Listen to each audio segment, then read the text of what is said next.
everyone, welcome back to the Kia Hyundai channel. My name's Gabi. This is the 2024 Kia Sorento, but this time it's an LX version. What does LX mean? Well, it's our entry level here in Canada. But let me tell you, there's nothing basic or boring about this vehicle except maybe those wheels over there. But don't worry, we're going to give you a full walkthrough of everything this vehicle has to offer, and let me tell you, it's quite exciting and quite a difference from the base models of the past in the Sorento's life. I'm going to start off with the price. So this one's priced at $38,975, putting it at a very competitive price considering other vehicles in this segment. When it comes to styling, we have a fresh new look for 2024, and the main capture of that is our headlights. So come take a closer look. The first thing you'll notice is probably going to be that striking amber daytime running light. So that is similar to what we had in the previous body style Sorentos, but now it's bigger, bolder, and even better. For the actual headlight itself, we get a vertically stacked full LED headlight design, and that is going to be standard on all models. So entry to top, you're going to get these beautiful lights. When we take a closer look at the grille, you'll notice we have a blacked out grille with a beautiful satin chrome to kind of balance the lightness and darkness. Looking even closer down, you might have to get a little bit closer, we have some parking sensors. So again, a first for an entry-level Kia Sorento. Not only do we have parking sensors in the front, we also get it in the rear, and this is extremely helpful, especially considering it's not the smallest SUV out there.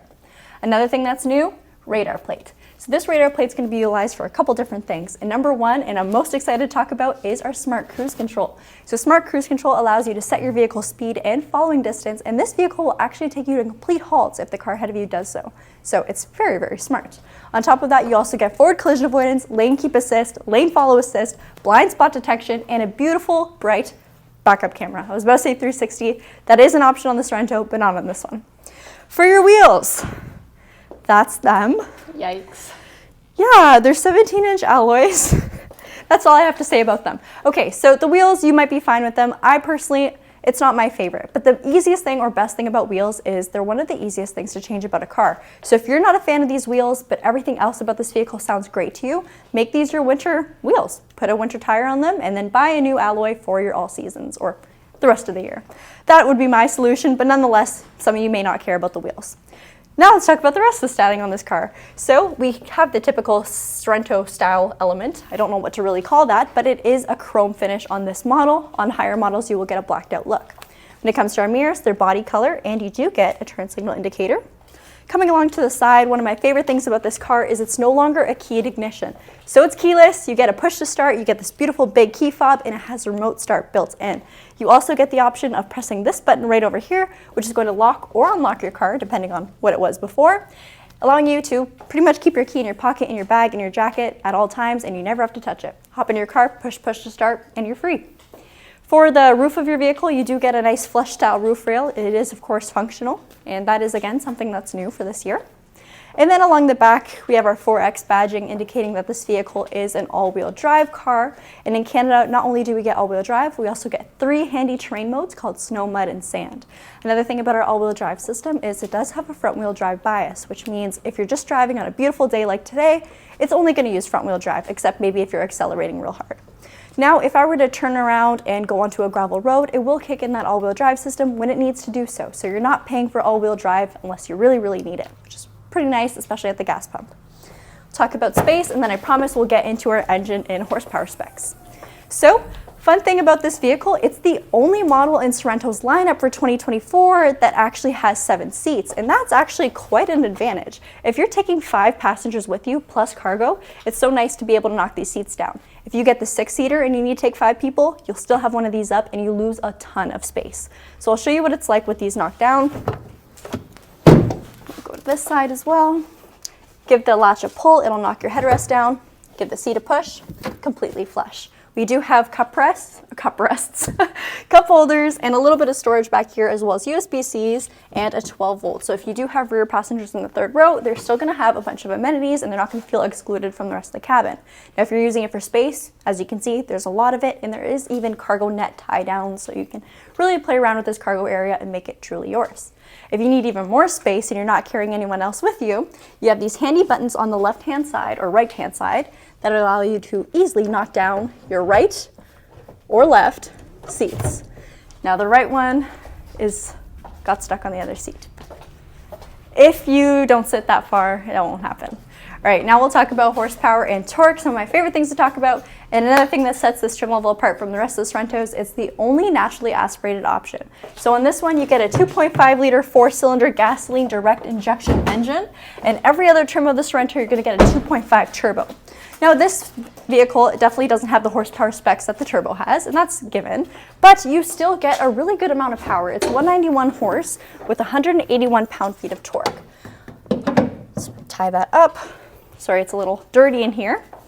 So those horsepower numbers, again, aren't huge, but it's extremely capable, and this vehicle still performs very, very well. You also have a very quiet cabin thanks to its acoustic and laminated windshield, making it a very quiet, pleasant drive.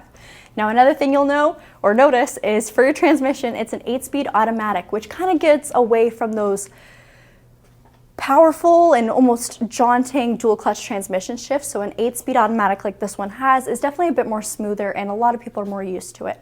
That's about it for the exterior and powertrain on the Kia Sorento. Charlotte's going to take you guys for a look inside and talk about some of the great new tech features we get for 2024. All right, guys, I'm Charlotte, and I get the opportunity to take you guys inside the 2024 Kia Sorento LX. And although this is the basic trim, there's nothing basic about the interior, especially because the wheels are on the outside. But seriously, I think you guys will be really impressed with some of the features that this has. And the nice thing is that everything that you see on this vehicle is going to be standard on every trim, unless of course it's added on to or replaced. So let's start off by talking about the driver's side door. You'll notice that when it comes to some of the styling elements, we have a nice darker satin chrome with a nice flush door handle, and I love this design. I actually think it looks really cool. And again, some chrome molding stretching across. We also have little touches like some soft touch leather, some black plastic elements, and then also on this side, we're gonna have our mirror controls. Your mirrors are powered, so you can power adjust them, there we go, or electronically adjust them. And then also we're gonna have our window controls with an express window for the driver. Moving down, we have a convenience pocket with water bottle and also our speakers. Now, something I am very excited about for this trim is the fact that we have a powered driver's seat, and that comes standard. I'll turn the vehicle on, put it into accessory mode, that way you can see it. So we have a nice regular 6-way power adjustable seat, but it also includes lumbar support, 2-way lumbar support, giving us a grand total of 8 ways to adjust this seat to make sure that it's nice and comfortable for us. As we take a look in this vehicle, you can get a good look at the dash and some of the design elements incorporated into it. Again, more of this nice darker chrome that stretches across the dash and really emphasize the width and the space that this vehicle has. And personally, I really like the look of that. And also when it comes to space, there's so much space in this vehicle. It's actually crazy. On this side, I'll show you still our vents, and then down below, we're gonna have our brightness adjuster and also traction control. So Gabby's gonna come around and join me in this vehicle, and you'll see that the passenger seat, it is a manual adjustable seat. And also this gives you a good look at the fact that they are cloth seats. Now I know cloth seats aren't everyone's favorite, but I will say I am surprised at how comfortable these are. And I also like the fact that they are both going to be heated for the driver and passenger. Also the fact that there's a little bit of a different texture going on too. So there is a little bit of detail and a design element to these seats, even though they are just cloth. Now, what I often think is the star of the show, especially for what Kia has been doing for their interiors recently, has got to be the Supervision cluster. So for our screens, we do have a 4.2-inch center screen, and on that we have a digital speedometer and tachometer. And then for our infotainment, we're going to have a 12.3-inch screen. And I love this. I think this looks so good. And this is going to be operating with some new software too, which also gives us the capabilities for wireless Apple CarPlay and Android Auto. It's also operating on a simplified graphic, which again, I think looks really good. And when it comes to this screen, it is so easy to use. Also, this gives you a sneak peek to look at how responsive it is. Also, if this is the first new vehicle that you have had in a while, there's a lot of really great items where you're able to easily find whatever driver's assistance features that you may be looking for. So from here, I can go and see all of these safety features and customize them to myself that Gabby mentioned when she was doing the walk around of the exterior vehicle. Also, you've got the capacity for a Sirius radio, phone projection, as I mentioned, which is going to be your CarPlay or Android Auto, valet, service, and a lot of these items we can't quite show because this is not our vehicle to keep. It is sold. But when it comes to the screen in front of me, you can see it is operating with simplified graphics. I already mentioned we've got our speedometer and tachometer, and something I really like about this screen is depending on your speed and your RPMs, is these little hash marks will actually illuminate up, which I think, again, it's such a really cool design. For our steering wheel, there's not too much going on here. It's just a regular kind of plastic steering wheel with some piano black accents. And then we're gonna have our media controls, such as our virtual assistant, cycling through various media modes, volume, and to change your channels if you want, decline a call, and also a favorites button. On this side is more so going to be our driving controls, so lane keep assist, lane follow assist, and also your cruise control. This center button here, or not center button, that looks like a little bit of a notepad, is gonna give you access to your vehicle's quick specs, which I'll cycle through to show. And I, again, really enjoy looking at this because it shows you a little bit more of how your vehicle is performing when you are the one driving it. Also, Gabi mentioned that this vehicle is all-wheel drive. While we're on the topic of all-wheel drive, let's talk about a great feature that this vehicle offers, which is going to be your drive modes, but also your terrain modes. So you can see we have this center dial, which will control both, and if you simply press down, you'll access terrain modes versus drive modes. So if you take a look at the screen, you can see that we have 4 different drive modes. Switch it back: normal, eco, sport, and smart. Now, each of these is actually going to change the way the vehicle drives. Normal, of course, being the most normal, the most comfortable. Eco is really going to be designed more so for your fuel economy, to get the best fuel economy. Sport mode, you already guessed, you're going to get that sportier response, a little bit more of increased throttle input. And then smart mode is more so designed based off of how you're driving the vehicle and to get the best, the optimized performance basically of your vehicle. Now, of course, just because you're driving in eco mode does not mean you're going to get, the world's greatest fuel economy. It still is going to depend on how heavy your foot may be, but the vehicle is nice and smart, especially when it is in smart mode, where it will cycle through the various modes to, again, give you that optimized output. When it comes to terrain modes, we've got snow, mud, and sand, as Gabi mentioned. And how your vehicle is going to work is, if the vehicle detects a little bit of excess wheel spin or slippage when you're in these conditions and it's in that mode, it's going to give you a little bit of extra oomph, kind of utilizing the all-wheel drive system and also the powertrain shift mapping. So that is great, especially because here in Canada, we do get deeper snow. So you better believe that when I've got my vehicle, I'm using snow mode in the winter. And it's also a lot of fun. I'll move back here. We've already shown that, perfect. And then we've talked about the steering wheel. Behind the steering wheel, of course, you're gonna have your light controls, also your windshield wipers. Now, you may have noticed when we were taking a look at the rear, it didn't look like there was a rear wiper. Don't worry. There actually is one, and there it is. It's just hidden underneath the rear spoiler to protect it from the elements, but also give it a nice clean design look. But let's keep talking about what we see in the center of this vehicle. Now, I really like how this vehicle is laid out. I love the screen, and then also we have a switchable climate control cluster and also infotainment. So from here, you can access your climate controls, such as your airflow, recirculated air, air conditioning, front and rear defrost. If I press down here, I'm able to access these different items, so such as home, map, also a new search function, which is the first time we get to see this on the Sorento.